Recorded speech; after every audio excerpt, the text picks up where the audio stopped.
ദൈവം നിങ്ങളോട് നിനക്കറിയാവുന്ന എല്ലാം വിട്ട് നീ ഒരിക്കലും പോയിട്ടില്ലാത്ത ഒരു സ്ഥലത്തേക്ക് പോകൂ എന്ന് പറഞ്ഞാൽ നീ എന്തു ചെയ്യും? മാപ്പില്ല, ലക്ഷ്യം എവിടെയെന്നറിയില്ല, പിന്നെ മടങ്ങി വരാനും വഴിയില്ല. അങ്ങനെയുള്ള ഒരു യാത്രയ്ക്ക് നീ പോകുമോ? ഹായ് സുഹൃത്തുക്കളെ, വീണ്ടും നെഹമ്യ ബൈബിൾ സ്റ്റോറീസിലേക്ക് സ്വാഗതം.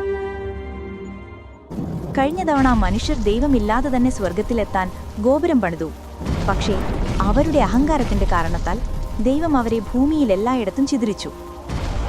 പക്ഷേ ഈ എപ്പിസോഡിൽ ദൈവത്തിന്റെ വിളിയിലേക്കുള്ള വിശ്വാസത്തോടെ താൻ സ്നേഹിച്ച എല്ലാം വിട്ട് കർത്താവ് പറഞ്ഞ വഴിയിൽ നടന്ന ഒരാളുടെ കഥയാണ് കാണുന്നത്. അതാണ് അബ്രാമിന്റെ വിളി. എപ്പിസോഡ് തുടങ്ങുന്നതിന് മുമ്പ് ലൈക്ക്, കോമെന്റ്, സബ്സ്ക്രൈബ് ചെയ്യാൻ മറക്കരുതേ. നെഹമ്യ ബൈബിൾ സ്റ്റോറീസിന് നിങ്ങളുടെ പിന്തുണ തരൂ.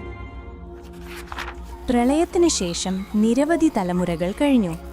നോവയുടെ മകൻ ഷേമിൽ നിന്നാണ് അർഫക്സാദ്, ഷേല, ഏബർ, പീലെഗ്, റേയു, സെറൂഗ്, നാഹോർ, ഒടുവിൽ അബ്രാഹാമിന്റെ അച്ഛനായ തെരഹ് ജനിച്ചത്. ഓരോ തലമുറയും വിശ്വാസത്തിന്റെ ദീപം കൈമാറി ദൈവത്തിന്റെ ഉടമ്പടിയെ ജീവനോടെ നിലനിർത്തി. തെരഹ് ഹാരാൻ എന്ന നഗരത്തിൽ താമസിച്ചിരുന്നു.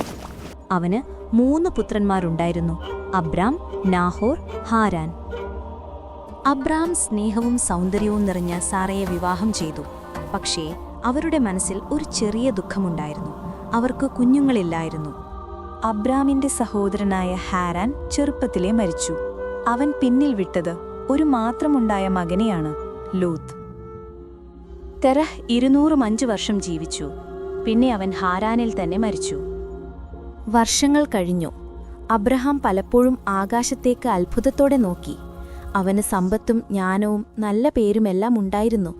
എങ്കിലും അവന്റെ ഹൃദയം ഇപ്പോഴും ഒരു പ്രത്യേക വാഗ്ദാനത്തിനെക്കുറിച്ച് ആകാംക്ഷയോടെ കാത്തിരുന്നതായിരുന്നു. ഒരു രാത്രിയിൽ ജീവനുള്ള ദൈവത്തിന്റെ ശബ്ദം അബ്രാമിന്റെ ചെവികളിൽ മുഴങ്ങി. അബ്രാം, നീ നിന്റെ ദേശവും നിന്റെ ജനതയും നിന്റെ പിതാവിന്റെ വീട്ടും വിട്ട് ഞാൻ നിന്നെ കാണിച്ചു തരുന്ന ദേശത്തിലേക്ക് പുറപ്പെടുക. ഞാൻ നിന്നെ ഒരു മഹത്തായ ജനതയാക്കി നിന്നെ അനുഗ്രഹിച്ച് നിന്റെ പേരിനെ ഉയർത്തിക്കൊള്ളും. നീ തന്നെയാണ് ഒരു അനുഗ്രഹമാകുക. നിന്നെ അനുഗ്രഹിക്കുന്നവരെ ഞാൻ അനുഗ്രഹിക്കും, നിന്നെ ശപിക്കുന്നവരെ ഞാൻ ശപിക്കും. ഭൂമിയിലെ സകല വംശങ്ങളും നിന്റെ മുഖേന അനുഗ്രഹിക്കപ്പെടും. ആ വാഗ്ദാനം കേട്ടയുടനെ ആബ്രാം മുട്ടുകുത്തി ദൈവത്തെ ആരാധിച്ചു. അവർ ദൈവത്തിന്റെ വാക്ക് കേട്ടു. അവർ സാരയെയും സഹോദരന്റെ മകനായ ലോത്തെയും അവരുടെ ദാസരുമായും ഉണ്ടായിരുന്ന മുഴുവൻ ആടുമാടുകളുമായും ചേർത്ത് ഇതുവരെ കണ്ടിട്ടില്ലാത്ത ഒരു ദേശത്തിലേക്ക് യാത്രക്കിറങ്ങാൻ തയ്യാറായി. പിന്നിട്ട് അവർ ദൈവം കൽപ്പിച്ചതുപോലെ ഹാരാനിൽ നിന്ന് പുറപ്പെട്ടു. അബ്രാഹാം അവസാനമായി ഒരു മുറി പിന്നോട്ടു നോക്കി. ശേഷം ദൈവം നൽകിയ വാഗ്ദാനം മുന്നിൽ കണ്ടുകൊണ്ട് മുന്നോട്ടു നടന്നു. ഈ യാത്ര എവിടെ അവസാനിക്കുമെന്ന് അവർക്കറിയില്ലായിരുന്നു. പക്ഷേ തങ്ങളെ വിളിച്ചവൻ ആര് എന്നത് മാത്രം അവർ വ്യക്തമാക്കി അറിയുന്നവരായിരുന്നു. അവർ തെക്കോട്ടുള്ള യാത്ര ആരംഭിച്ചു. കടുത്ത ചൂടും ശക്തമായ കാറ്റും താഴ്വരകളും മലകളും ഇവയൊക്കെ കടന്ന് അവർ മുന്നോട്ട് നടന്നു. ഓരോ രാവിലെയും സൂര്യോദയം കാണുമ്പോൾ ഇത് ദൈവത്തിന്റെ പദ്ധതിയിലെ മറ്റൊരു പടി എന്ന വിശ്വാസത്തിലാണ് അവർ ജീവിച്ചത്. അവസാനം അവർ ഷെഖേമിനടുത്തുള്ള മോരെ എന്ന സമതല പ്രദേശത്തെത്തിയപ്പോൾ യഹോവ വീണ്ടും അബ്രാമിന് പ്രത്യക്ഷനായി. യഹോവ പറഞ്ഞു, ഈ ദേശം ഞാൻ നിന്റെ സന്തതിക്ക് കൊടുക്കും. അബ്രാം ആ സ്ഥലത്തെ നോക്കി. നദികളും വയലുകളും മലകളും അദ്ദേഹത്തിന്റെ കണ്ണിനു മുമ്പിൽ വിരിഞ്ഞു നിന്നു. അന്നുതന്നെ ദൈവത്തിന്റെ വാഗ്ദാനം ആരംഭിച്ചുവെന്ന് അദ്ദേഹം ഹൃദയത്തിൽ ആഴമായി അനുഭവിച്ചു. അവർ കർത്താവിനു വേണ്ടി ഒരു ബലിപീഠം പണിതു. വാഗ്ദത്ത ദേശത്തിൽ അദ്ദേഹം അർപ്പിച്ച ആദ്യ ആരാധനയുടെ അടയാളം അതായിരുന്നു. അബ്രാം വെച്ച ഓരോ പടിയും ഒരു സാധാരണ യാത്രയുടെ പടിയല്ലായിരുന്നു.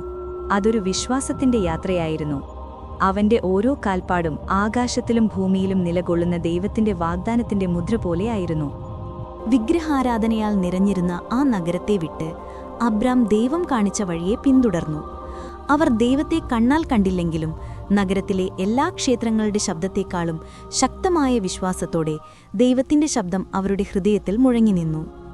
അവരുണ്ടായിരുന്ന നഗരം അജ്ഞാനത്തിന്റെ ഇരുട്ടിൽ മുങ്ങിയിരുന്നു. അവിടെ സ്വർണം സത്യത്തെക്കാളും കൂടുതൽ തിളങ്ങിക്കൊണ്ടിരുന്നു. ഓരോ വീടിലും വിഗ്രഹങ്ങളുണ്ടായിരുന്നു.